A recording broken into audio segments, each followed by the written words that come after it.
نحمده ونستعينه ونستغفره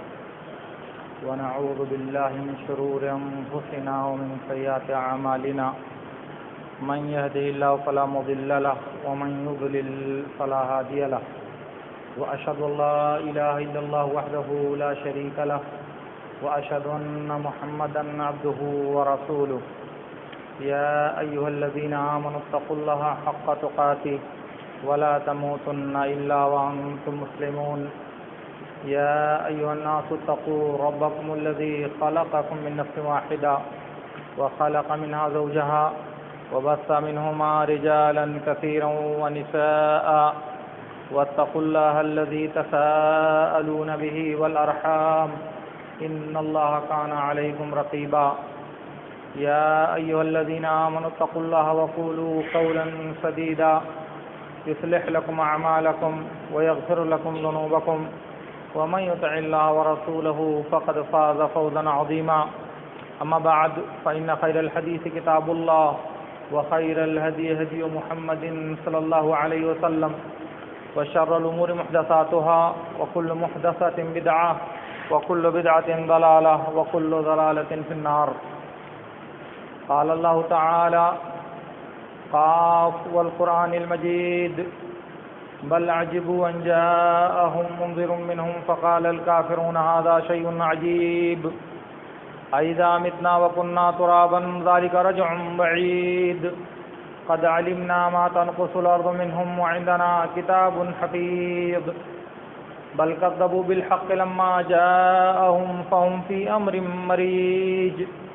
أفلم ينظروا إلى السماء فوقهم كيف بنيناها وزيناها وما لها من فروج والأرض مددناها وألقينا فيها رواسي وأنبتنا فيها من كل زوج بهيج تبصرة وذكرى لكل عبد منيب. معزز حاضرین، اللہ رب العالمین نے امت مسلمہ کو اپنے پیغام کے ذریعہ خیر امت کا لقب اور خیر امت کی بشارت دیا ہے. اسی لیے اگر آپ اسلامی تاریخ کا مطالعہ کریں تو یہ وصف اور برتری کی یہ خوبی آپ کو زندگی کے تمام میدانوں میں دکھائی دے گی. لیکن اللہ رب العالمین کے نظام کائنات کے تحت کبھی کبھی اسلامی تاریخ میں وہ دن، وہ مہینے اور وہ سال بھی گزرے جن میں لوگوں کو شاید یہ احساس ہو چلا تھا کہ اسلام کو اب دنیا سے ختم کر دیا جائے گا، مسلمانوں کا وجود صفحہ ہستی سے مٹا دیا جائے گا. انہی میں سے اسلامی تاریخ کے انہی المناک اور دردناک ابواب میں سے ایک باب اسلامی مملکت میں اور اسلامی حکومت پر تاتاریوں کا زبردست غلبہ اور ان کی کشت و خوریزی کا واقعہ بھی ہے. تاریخ کی ایک کتاب ہے، اس کا نام ہے الکامل فی التاریخ، ابن الاثیر جزری کی. اصل میں یہ 3 ابن الاثیر ہیں جو باہم بھائی ہیں.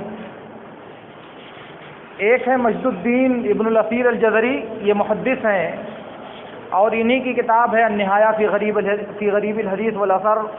اور جامع الوصول. ان کا انتقال ہوا 606 ہجری میں.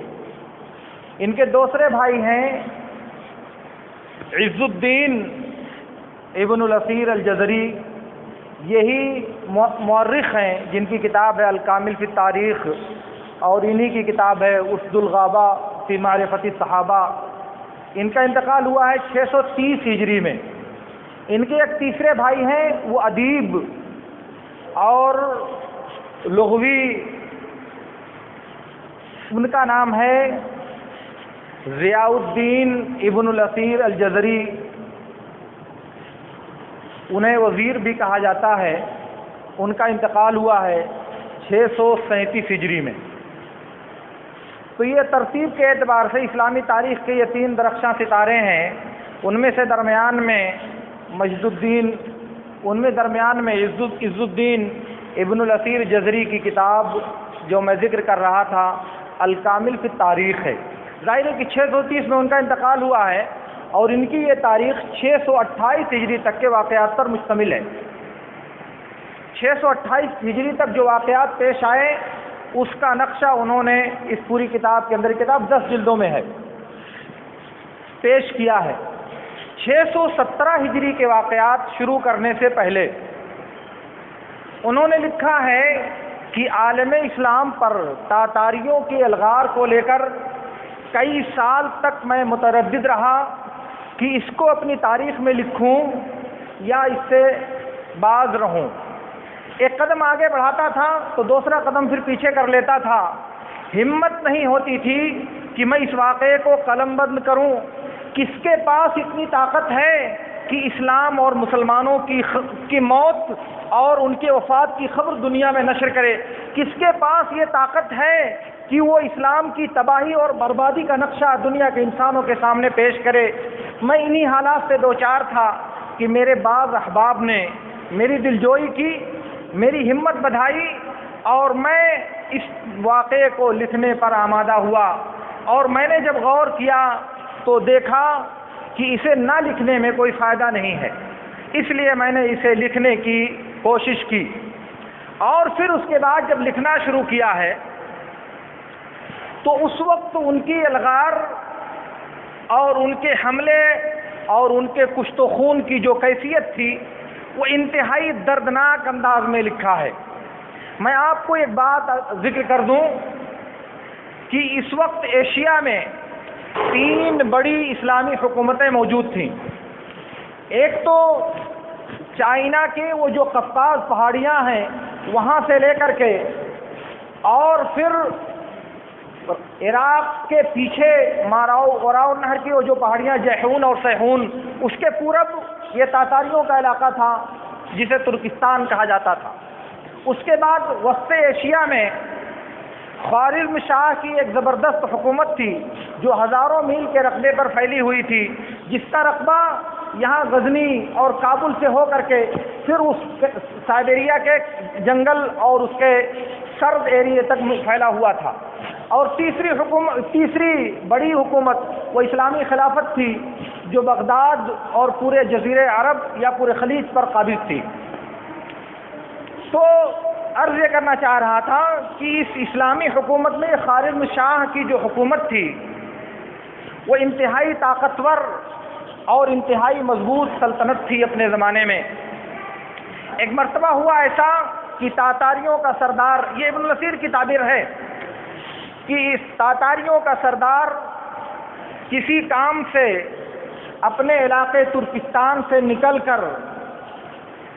ان بعض ملکوں میں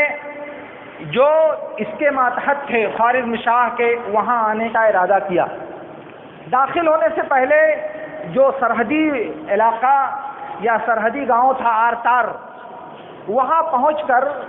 اس نے کچھ تاجروں کو بھیجا کہ یہ سامان، بہت سے قیمتی سامان تھے، ان کو لے جا کر کے بھیجا، کہا جاؤ تم بخارا، سمرقند اور اس جیسے دوسرے متمدن شہروں میں فروخت کر کے واپس آؤ۔ تو جب اس سرحد میں وہ داخل ہوئے جس کا نام آرتار تھا، تو وہاں جو والی یا گورنر متعین تھا اس نے خط لکھ کر کے اجازت طلب کیا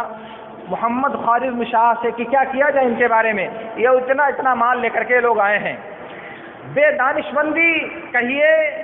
یا اللہ رب العالمین کا نوشتہ کہیے کہ اس نے لکھ کر کے بھیجا کہ ان سب کو قتل کر دو اور جتنا مال ہے وہ سب میرے پاس بھیج دو۔ حسب حکم والی نے ان تمام لوگوں کو، تاجروں کو قتل کر دیا اور ان کا مال جو بہت زیادہ مقدار میں تھا وہاں بھیج دیا خوارزم شاہ کے پاس۔ اس کے بعد پھر اس کو خدشہ ہوا کہ میں نے ان کو قتل کر کے غلطی تو نہیں کیا ہے۔ اس نے کچھ جواسیس کو بھیجا کہ جاؤ اور ان کی حکومت میں پتہ کر کے آؤ کہ صورتحال کیا ہے۔ بہت دنوں کے بعد وہ جب واپس آیا تو اس نے بتایا، یعنی اس کے جاسوس نے، کہ چنگیز خان کے پاس اتنی فوج ہے کہ اس کا شمار کرنا ممکن نہیں ہے، جنگ اور لڑائی کرنے پر وہ اتنے بہادر اور اتنے ثابت قدم ہیں کہ کسی کے لیے ان کا مقابلہ کرنا ممکن نہیں ہے، اور یہ تمام چیزیں ان کے پاس موجود ہیں، جن ہتھیاروں سے وہ لڑتے ہیں اسے خود تیار کرتے ہیں، کھانے کے لیے وہ صرف جانوروں کے گوشت کھاتے ہیں، اور ان کے ہاں کوئی چیز حلال اور حرام نہیں ہے، جو بھی جانور ہے وہ سب، کتا سور بلی جو بھی ان کو ملے وہ سب کھا لیتے ہیں، اور ان کے جو جانور ہیں جس کی وہ سواری کرتے ہیں وہ جانور غذا نہیں کھاتے، وہ گھاس کھاتے ہیں اور اپنے پیروں سے زمین میں سوراخ کر کے اپنی غذا حاصل کرتے ہیں، اس لیے ان کو کسی اضافی چیز کی ضرورت نہیں ہوتی دوران سفر، بس وہ چلتے ہیں اور ان کے سفر کی سواریاں ان کے ساتھ چلتے ہیں۔ دوسرے لوگوں کو رسد کا انتظام کرنا پڑتا ہے، سامان خورد و نوش کا انتظام کرنا پڑتا ہے، یہ پریشانیاں ان کے ساتھ نہیں ہیں۔ جب سنا یہ بات خالد بن شاہ نے تو بڑی تشویش ہوئی اس کو، تو اس زمانے میں ایک عالم جو ان کے مقرب کہیے یا جن پر وہ اعتماد کرتا تھا، ان کو بلایا، شہاب الدین خیوفی، ان سے مشورہ طلب کیا کہ کیا کیا جائے، تو ارادہ یہ تھا کہ صلح کر لی جائے، لیکن اس عالم آدمی نے کہا کہ آپ کے پاس فوج بہت بڑی ہے، اور آپ نفیر عام، اعلان عام کر دیجئے کہ تمام لوگوں کو تاتاریوں کے جہاد پر نکلنا ہے، مسلمان اپنے جان اور مال سے آپ کے ساتھ ہو جائیں گے، اور لشکر بہت بڑا ہو جائے گا، پھر ان کے پاس طاقت نہیں ہوگی کہ وہ آپ کا مقابلہ کر سکیں۔ کہ اتنے میں پھر چنگیز خان نے قاصد بھیجے، کہا کہ تم میرے تاجروں کو قتل کر کے ان کا مال لوٹ لیتے ہو، تمہارے پاس اتنی جرأت ہے کہ تم مجھے آنکھ دکھانے کی کوشش کرتے ہو، میں اپنا لشکر لے کر تمہارے پاس آ رہا ہوں۔ وہ قاصد لوگ آئے تو اس کا جو کمانڈر تھا اس کو پھر قتل کر دیا، اور بقیہ لوگوں کے سر چھیل کر ان کو واپس کر دیا کہ جا کے خبر دو۔ اور پھر اس نے سوچا کہ یہ قاصد پہنچنے سے پہلے میں چنگیز خان کے دارالسلطنت پر پہنچ کر اس کو تاراج کر دوں گا، اور وہ تیاری کا موقع نہیں پائے گا۔ تو قاصدوں کے پہنچنے سے پہلے واقعی محمد خالد بن شاہ یہ پہنچا وہاں تک، لیکن جب پہنچا تو دیکھا کہ پورا آبادی اور پورا علاقہ خالی ہے، کوئی مرد نہیں ہے، صرف عورتیں اور بچے نظر آ رہے ہیں۔ تو یہ لوگ حیران ہو گئے کہ کیا معاملہ ہے۔ پھر بعد میں پتہ چلا کہ وہ لوگ پوری آبادی کسی دوسری جگہ کسی دوسرے ترک کے خلاف لڑائی کرنے گئی تھی، جس نے کسی مسئلے میں بغاوت کر دیا تھا۔ اور پھر اس کے بعد یہ لوگ جو پہنچے اور واپس انہوں نے دیکھا ان لوگوں کو وہاں، تو بہت گھمسان کی لڑائی ہوئی۔ اس لڑائی کا نقشہ اگر میں کھینچوں تو شاید بات بہت لمبی ہو جائے گی، لیکن سردست کہنا یہ ہے کہ وہاں اس مارکے میں ان لوگوں نے، تاتاریوں نے ان کو شکست دیا، اور شکست دینے کے بعد پھر وہ آگے بڑھے اور یہ لوگ پیچھے ہٹے، اور پھر جستا جستا کر کے سمرقند، اور پھر اس کے بعد بخارا، اور پھر اس کے بعد خالد بن شاہ، پھر اس کے بعد اصفہان، رے، حمزان اور مازندران وغیرہ جو بڑے بڑے اور سرسبز و شاداب شہر تھے، ایک کے بعد دیگرے سب کو قتل کر دیا، سب پر فتح کر لیا۔ ابن کثیر لکھتے ہیں کہ اگر کوئی آدمی یہ کہے کہ آدم علیہ الصلوۃ والسلام کے زمانے سے لے کر آج تک کوئی اتنا بڑا فتنہ اور اتنی بڑی مصیبت انسانوں پر نازل نہیں ہوئی تو شاید وہ جھوٹا نہیں بلکہ سچا ہوگا۔ وجہ اس کی یہ ہے کہ تاریخ کا سب سے دردناک اور سب سے زیادہ قتل و خوریزی پر مشتمل جو واقعہ تاریخ ذکر کرتی ہے وہ بخت نصر کا واقعہ ہے، جس میں اس نے بنی اسرائیل کو تاخت و تاراج کر دیا تھا، برباد کر دیا تھا۔ ابن کثیر کہتے ہیں کہ وہ بیت المقدس صرف ایک شہر کو اس نے برباد کیا تھا، لیکن اس کے مقابلے میں اس نے ہزاروں شہروں کو برباد کیا ہے، اور صرف بیت المقدس کی جو آبادی تھی اس کے کئی گنا زیادہ یہاں ایک ایک شہر کی آبادی ہے۔ بخارا کی، سمرقند کی، نیشاپور کی آبادیوں کو گن لیا جائے تو بیت المقدس کسی شمار و قطار میں نہیں آئے گا۔ اور پھر اس کے بعد کہاں کہ رہی بات دجال کی، تو دجال بھی اپنے لوگوں کو نہیں قتل کرے گا، اپنے ایمان لانے والوں کو چھوڑ دے گا، مخالفین کو قتل کرے گا۔ اور اس ظالم نے تو کسی کو نہیں چھوڑا، نہ اپنوں کو چھوڑا، نہ غیروں کو چھوڑا، نہ دوستوں کو چھوڑا، نہ دشمنوں کو چھوڑا، نہ بچوں کو چھوڑا، نہ عورتوں کو چھوڑا، کسی کو نظر انداز نہیں کیا۔ اور نیشاپور کے واقعے میں لکھا ہے انہوں نے، کہا کہ جب اس کا محاصرہ کر لیا نیشاپور کا اور محاصرہ طول کھینچا تو اس اس شہر کی رکھوالی کے لیے جو فوج متعین تھی 20,000 کی تعداد میں، ان میں سے بیشتر اتراک ترک قوم سے وابستہ تھے۔ ان کے دماغ میں آیا کہ ہم تو ان کی قوم کے لوگ ہیں، ہم کو نہیں ماریں گے۔ پھر اس کے بعد انہوں نے فاٹک کھول دیا اور نکل آئے۔ وہ 10-20 ہزار کا جو لشکر تھا جو شہر کی حفاظت کر سکتا تھا، ان کو اپنی جان کی فکر ہوئی، لیکن شہر میں رہنے والے لاکھوں انسانوں کی جان کی کوئی پرواہ نہیں ہوئی۔ اس کے بعد وہ جب نکل کر گئے تو ان کے ساتھ وہی معاملہ کیا گیا جو دوسرے لوگوں کے ساتھ کیا گیا تھا۔ قومیت کی بنیاد پر کوئی رعایت ان کے ساتھ نہیں کی گئی۔ اصل میں یہ باب بہت لمبا ہے، بہت دردناک ہے۔ میں جو بات کہنا چاہ رہا ہوں آپ سے کہ ابن الاثیر نے 628 ہجری تک کے واقعات لکھے ہیں اور 630 میں ان کا انتقال ہو گیا ہے۔ اس کے بعد ان کو تردد یہ ہے کہ میں واقعہ بیان کروں کہ نہیں بیان کروں، کیونکہ وہ کہتے ہیں کہ بعد میں آنے والا جب اس قصے کی شناعت، اس واقعے کی دردناکی محسوس کرے گا تو سمجھے گا کہ میں نے مبالغہ سے کام لیا ہے، میں نے حقائق کو کم حقوں پیش نہیں کیا ہے، لیکن اس کو جان لینا چاہیے کہ یہ جو واقعہ میں نے لکھا ہے یہ اسی طرح سے ان تمام مورخین نے لکھا ہے جس زمانے میں میں زندہ ہوں یا جس زمانے میں یہ واقعہ پیش آیا ہے۔ یہ المناک اور دردناک تصویر کشی ابن الاثیر نے کیا ہے۔ آپ مجھے بتائیں کہ اس کے تقریباً 20 اور 26 سال کے بعد 656 ہجری میں دارالخلافہ بغداد کی اینٹ سے اینٹ بجا دی گئی۔ 656 ہجری میں مستنصر کے ساتھ جو دردناک واقعہ پیش آیا ابن الالقمی کی سازش سے، جس طرح سے بغداد کے لاکھوں انسانوں کو تحت تیغ کیا گیا، وہ انتہائی دردناک باب ہے۔ اور اسی کے بارے میں سعدی نے کہا تھا حق آسما را حق بود گرخوں مبارت بر زمین بر وفات شاہ دنیا مستنصر امیر المومنین۔ کہا کہ اگر آسمان خون کی بارش برسائے اس وقت تو اس کو حق ہے کہ دنیا کے خلیفہ مستنصر کا اس وقت انتقال ہو گیا۔ یہ بہت دردناک مرثیہ ہے جو گلستہ میں لکھا ہے، گلستان بوستہ میں لکھا ہے شیخ سعدی نے۔ بہرحال وہ واقعہ اس کے بعد پیش آیا۔ ان تمام واقعات کا جو تاثر انسانی سماج اور مسلم سوسائٹی پر مرتب ہوا وہ یہ تھا کہ تاتاری ناقابل شکست ہے۔ دنیا کی کوئی طاقت ان کو شکست سے دوچار نہیں کر سکتی، دنیا میں کوئی طاقت ان کو ہرا نہیں سکتی۔ یہ پورے عالم اسلام میں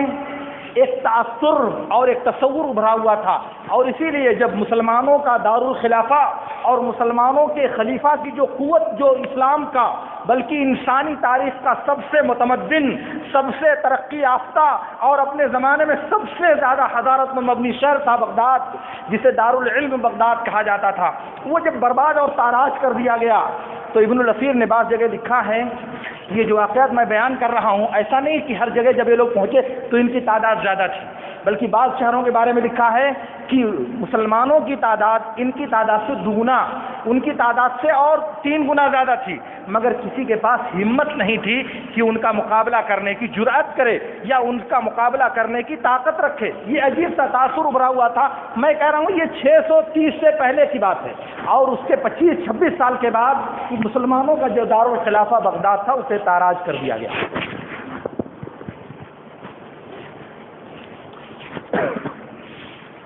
محترم حضرات، اگر آپ میرے ساتھ ہیں تو آئیے آپ ذرا دیکھیے کہ وہ قوم جس کے بارے میں پوری دنیا یعنی پورے عالم اسلام میں یہ تصور ہے کہ تاتاری ناقابل شکست ہیں، مسلمانوں کو یہاں سے لے کر کے ایشیا کے آخری حصے تک جس طرح انہوں نے تباہ و برباد کیا، وہ ایک بہت المناک باب ہے، وہ میں پورا دہرانا نہیں چاہتا، لیکن میں آپ سے بتانا یہ چاہ رہا ہوں کہ یہ قافلہ کشت و خون، یہ تباہی اور بربادی کا قافلہ آگے بڑھا، یہاں تک کہ سن 702 ہجری میں، ذرا یاد کیجئے گا 702 ہجری میں، یعنی تقریباً 200 سال ہو چکا ہے تاراجی اور بربادی کی اس تاریخ کو۔ رجب کے مہینے میں ابن کثیر نے لکھا ہے، اب ظاہر ہے کہ ابن الاثیر تو وہاں تک زندہ نہیں تھے، ابن کثیر نے لکھا ہے البدایہ والنہایہ میں، وہ بھی بہت المناک باب ہے، اس بارے میں نے کبھی لکھا تھا کسی میگزین میں۔ 702 ہجری میں ابن کثیر نے کہا کہ رجب سے یہ ہنگامہ، یہ شور افواہ پھیل رہی تھی کہ تاتاری دمشق پر حملہ کرنا چاہتے ہیں اور دفاع کی مسلمانوں کے پاس طاقت نہیں ہے، اس لیے کیا کیا جائے؟ تو اس زمانے میں اہل حل و عقد نے یہ طے کیا کہ شامی اور مصری دونوں فوجوں کو یکجا کر لیا جائے اور مسلمان حکومتوں کی یہ دونوں فوجیں مل کر تاتاریوں کا مقابلہ کریں تو شاید ان کو شکست دی جا سکے۔ اللہ تعالیٰ جنت دے ملک ظاہر بیبرس کو جو مصر کا حکمراں تھا، اللہ تعالیٰ اپنی رحمتوں کی بارش فرمائے سیف الدین قطز پر، اللہ رب العالمین جنت کے بلند درجات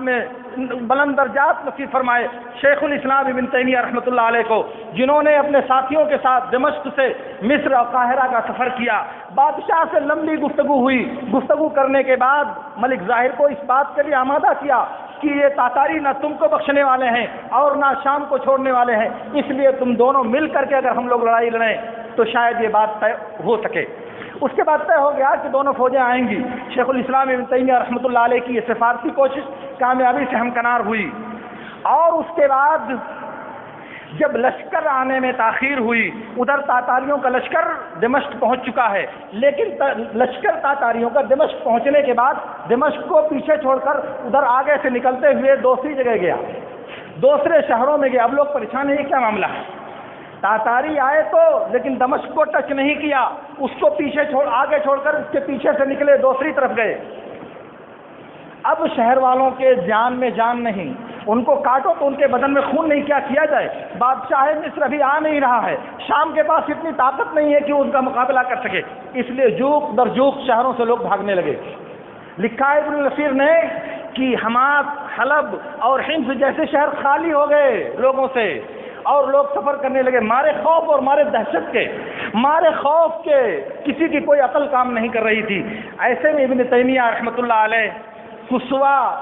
اور اسوار اور ارد گرد کی جو بستیاں تھیں، اپنے ساتھیوں کے ساتھ وہاں جا کر لوگوں کی ہمت افزائی کرتے تھے، لوگوں سے موت کی بیعت لیتے تھے کہ مرنے تک دشمنوں سے، تاتاریوں سے مل کر لڑا جائے گا، کیا اللہ رب العالمین غالب کرے یا موت سے ہمکنار کر دے۔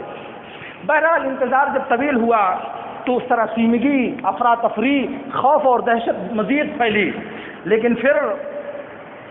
رجب کے بعد شعبان گزر گیا۔ شعبان کے ایک دن پہلے یعنی 28 یا 29 شعبان کو، 28 شعبان کو 29 کو اس وقت چاند ہو گیا تھا، وہ بادشاہ یعنی ملک ظاہر اپنے تمام لاؤ لشکر کے ساتھ حاضر ہوا، اور ان لوگوں نے پڑاؤ ڈالا مقام شقحب پر، جہاں مصری اور شامی دونوں فوجیں اکٹھا ہوئیں۔ وہ واقعہ لمبا ہے، لیکن میں سردست جو آپ کو بتانا چاہ رہا ہوں کہ اللہ رب العالمین نے 3 رمضان کو مسلمانوں کو فتح عطا فرمائی اور تاتاریوں کو دردناک شکست سے دوچار کیا۔ لکھا ہے کہ شاید ہی کوئی تو تاتاری وہاں سے بھاگ نکلنے پر کامیاب ہوا ہو۔ رات کی تاریکی کا سہارا لیتے ہوئے انہوں نے چٹانوں، پہاڑوں اور دوسری وادیوں میں پناہ لینے کی کوشش کی، مگر مسلم مجاہدوں نے وہاں بھی ان کا پیچھا کیا اور ایک ایک کر کے چن چن کر سب کو قتل کیا۔ لیکن اس کے بعد ابن کثیر نے لکھا ہے کہ جب فتح کی خبر دمشق پہنچائی گئی، بشارت کے لیے دمشق میں لوگ پہنچے تو کوئی یقین کرنے کو تیار نہیں، کسی کو بھی اعتماد نہیں ہے کہ مسلمانوں کو فتح ہو گئی اور تاتاریوں کو شکست دی جا چکی ہے۔ کوئی مان ہی نہیں رہا ہے کہ مسلمانوں کو اللہ رب العالمین نے غلبہ عطا فرمایا ہے اور تاتاریوں کو اللہ رب العالمین نے جہنم رسید کر دیا ہے۔ کوئی اس خبر کو ماننے کے لیے تیار نہیں ہو رہا ہے۔ کیوں آخر؟ وجہ کیا ہے؟ وہ ذہن پر جو شکست خوردگی، ذہن پر جو مرعوبیت کا غبار بیٹھا ہوا ہے، وہ سچائی کو دیکھنے نہیں دیتا، وہ سچائی کے بارے میں سوچنے نہیں دیتا۔ اس لیے لوگوں کو اصرار اور تاکید کے ساتھ یہ خبر دینی پڑی، اور پھر اس کے بعد جب اس وقت کا خلیفہ ابو الربیع سلمان، جو اس وقت خلیفہ تھا فاطمیوں کی طرف سے، اور پھر سلطان ظاہر بیبرس، وہ سب جب دمشق میں آئے تب لوگوں کو یقین ہوا کہ ہاں اللہ رب العالمین نے ہم کو فتح دیا ہے اور دشمنوں کو ناکام و نامراد کیا ہے۔ یہ جو تاریخ 100 سال کی آپ کے سامنے رکھی ہے، اس وقت عالم اسلام کے جو حالات تھے ان کے بارے میں آپ دیکھیں تو کس قدر برا اور کس قدر تکلیف دہ اثر ڈالا تھا اس نے مسلم سماج کے اوپر۔ اگر ان حالات کی روشنی میں آج آپ اپنے عالم اسلام کے حالات، اپنے ملک کے حالات کو تولنے کی کوشش کریں تو آپ کو کم از کم اتنا تو ضرور محسوس ہوگا کہ آپ کو اللہ رب العالمین کا شکر ادا کرنا چاہیے۔ آپ کو اللہ رب العالمین کی اس نعمت پر 1000 بار نذرانہ تشکر پیش کرنا چاہیے کہ اس نے آپ کی زندگی میں، اس نے آپ کے سماج اور معاشرے میں وہ بدتر حالات، وہ تکلیف دہ احوال، وہ کشت و خون کی کیفیت آپ کے سماج میں پیدا نہیں کی ہے۔ اس لیے مایوسی، محرومی اور خوف کی جو کیفیت اس وقت عالم اسلام جی رہا تھا، اس وقت اس کا عشر بھی آپ کو نہیں دکھائی دے گا۔ یہ اللہ رب العالمین کا کرم ہے۔ اس لیے ان حالات میں تاتاریوں کو بھی شکست دیا گیا جو ناقابل شکست تھے۔ تو اس زمانے میں وہ لوگ جو اپنی طاقت و قوت کے نشے میں، جو اپنی سازشوں اور مکاری کے نشے میں دوسرے انسانوں کو اپنے پیر کی جوتی پر رکھنے کی سازش کرتے ہیں، انہیں یہ بات اللہ رب العالمین ضرور ایک دن دکھائے گا کہ وہ اس صفحہ ہستی سے اس طرح سے مٹا دیے جائیں گے کہ ان کا نام لینے والا اس روئے زمین پر کوئی باقی نہیں رہے گا۔ آپ بتائیں مجھے انسانی تاریخ میں، آپ دیکھیں پوری دنیا کی کسی بھی قوم کی تاریخ کو، تاتاریوں کا ذکر آپ کو کہیں ملتا ہے؟ تاتاریوں کی کارستانی کا کوئی جز آپ کو کہیں دکھائی دیتا ہے؟ مٹ گئے، وجود ختم ہو گیا، صفحہ ہستی سے نابود کر دی گئی پوری قوم۔ تو یہ قوموں کا حال ہوتا رہا ہے، اور اس سے زیادہ برے حالات عالم اسلام پر اس سے پہلے آئے تھے۔ ارتداد کا جو موقع تھا ابوبکر صدیق کی خلافت کی ابتدا میں، اور اس سے پہلے واقع ہجرت کے وقت جو دردناک حالات تھے، ہجرت سے قبل مکی زندگی کے جو دردناک حالات تھے، وہ سب سے زیادہ گمبھیر اور سب سے زیادہ المناک تھے۔ اس سے بھی زیادہ تکلیف دہ وہ حالات تھے جو مکی زندگی میں پیش آئے، جو ابوبکر صدیق رضی اللہ تعالیٰ عنہ کے ایام خلافت میں پیش آئے، اور اس کے بعد بنو عباسیہ کے اقتدار میں آنے کے بعد عالم اسلام کے جو حالات تھے وہ بھی اس سے زیادہ دردناک تھے۔ تو یہ حالات جو ہمارے سامنے ہیں،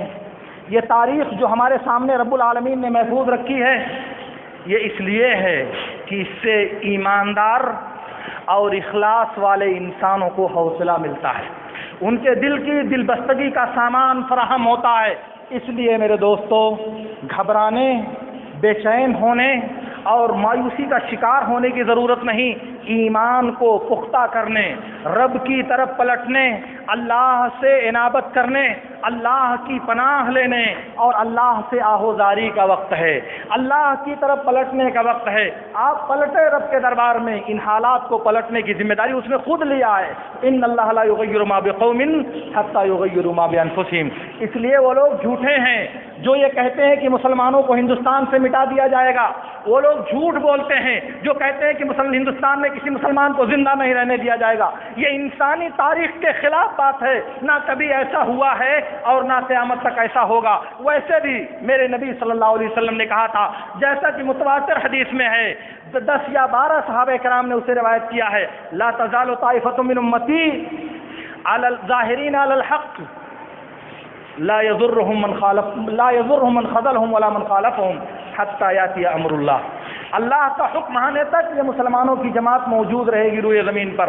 اس لیے اس کے ختم ہونے کا خدشہ کرنے کے بجائے ہمیں اپنے ایمان کے ختم ہونے کا ڈر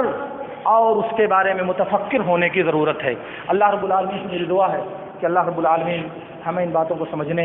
اور ان پر عمل کرنے کی توفیق عطا فرمائے۔ وآخر دعوانا ان الحمد للہ رب العالمین۔ اقول لکم ما تسمعون واستغفر اللہ لی ولکم۔